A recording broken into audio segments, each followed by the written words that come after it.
ओम सूर्य देवाय नमः। मान्यता है कि जो व्यक्ति रविवार के दिन व्रत रखता है उसे भगवान सूर्य की कृपा से निरोगी काया प्राप्त होती है।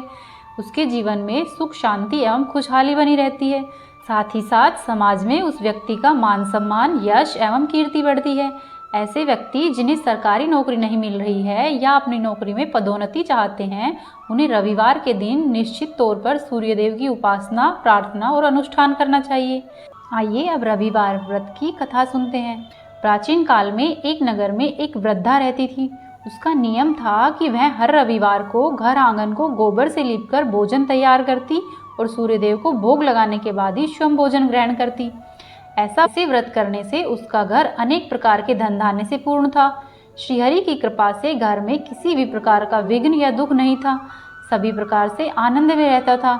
इस प्रकार से कुछ वर्ष बीत गए। उसकी एक पड़ोसन, जिसकी गाय का गोबर वह वृद्धा लाया करती थी, उसकी पड़ोसन सोचने लगी कि यह बूढ़ी हमेशा ही मेरी गाय का गोबर लेकर जाती है, इसलिए उसने अपनी गाय को घर के भीतर बांध लिया।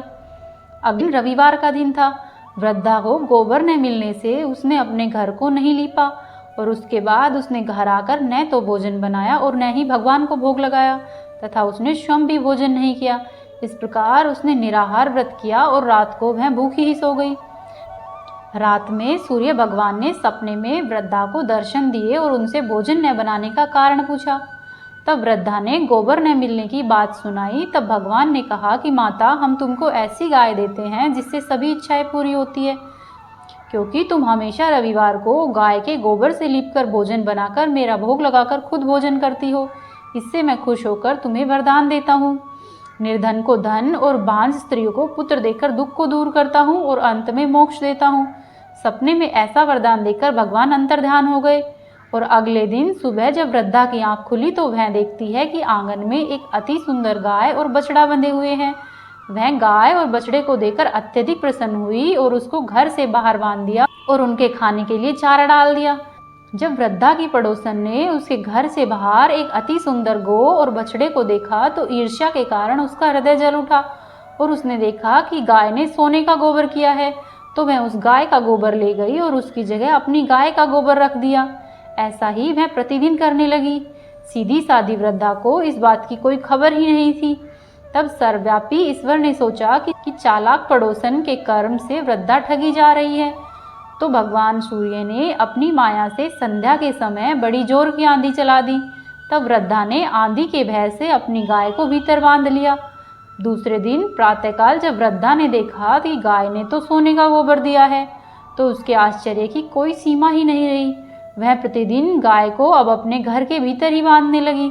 उधर पड़ोसन ने देखा कि वृद्धा गाय को घर के भीतर बांधने लगी है और उसका सोने का गोबर उठने का दाव नहीं लग रहा है, तो वह ईर्ष्या और जलन से भर उठी। उसे कुछ उपाय नहीं दिखा, तो ऐसे में उसने उस देश के राजा की सभा में जाकर कहा कि महाराज, मेरे पड़ोस में एक वृद्धा के पास एक ऐसी गाय है जो आप जैसे राजा के योग्य है। वह प्रतिदिन सोने का गोबर देती है, आप उस सोने से प्रजा का पालन कीजिए। वह वृद्धा इतने सोने का क्या करेगी? राजा ने जब यह बात सुनी तो अपने दूतों को वृद्धा के घर भेज दिया और गाय लाने की आज्ञा दी। सुबह जब वृद्धा ईश्वर का भोग लगाकर भोजन ग्रहण करने जा ही रही थी कि राजा के कर्मचारी गाय को खोलकर ले गए। वृद्धा काफी रोई, किंतु कर्मचारियों के सामने उसकी कुछ नहीं चली। उस दिन वृद्धा गाय के वियोग में भोजन नहीं खा सकी और रात भर रो रो कर ईश्वर से गाय को पुण्य पाने के लिए प्रार्थना करती रही। उधर राजा गाय को देखकर बहुत ही खुश हुआ। उसने रात्रि को गाय अपने महल के अंदर बांधी और सो गया। लेकिन दूसरे दिन सुबह वह जैसे ही उठा तो सारा महल गोबर से भरा हुआ दिखाई दिया। राजा यह देखकर घबरा गया। भगवान ने रात्रि में राजा के सपने में कहा कि हे राजा, गाय वृद्धा को लौटाने में ही तेरी भलाई है। उसके रविवार के व्रत से प्रसन्न होकर मैंने ये गाय दी है। प्रातः होते ही राजा ने वृद्धा को बुलाकर बहुत से धन धान्य सहित उसकी गाय और बछड़े को लौटा दिया और उसकी पड़ोसन को बुलाकर उसे उचित दंड दिया। इतना करने के बाद राजा के महल से गंदगी दूर हुई। उसी दिन से राजा ने नगरवासियों को आदेश दिया कि राज्य की तथा अपनी समस्त मनोकामनाओं की पूर्ति के लिए रविवार का व्रत रखा जाए। व्रत करने से नगर के सभी लोग सुखपूर्वक जीवन व्यतीत करने लगे। उस राज्य में कभी भी कोई बीमारी या फिर प्रकृति का प्रकोप नहीं होता था। राजा की सारी प्रजा सुखी रहने लगी। हे सूर्य देवता, जैसा आप राजा और वृद्धा पर प्रसन्न हुए हैं वैसे ही हम सभी पर प्रसन्न होना। इस कहानी को कहने वाले, सुनने वाले, होकारा भरने वाले सभी पर हमेशा अपनी कृपा बनाए रखना। बोले सूर्य भगवान की जय। आज की वीडियो में इतना ही। उम्मीद है आपको आज की जानकारी पसंद आई होगी। वीडियो को लाइक कीजिए, चैनल को सब्सक्राइब करें और अपने दोस्तों के साथ अवश्य ही शेयर करें।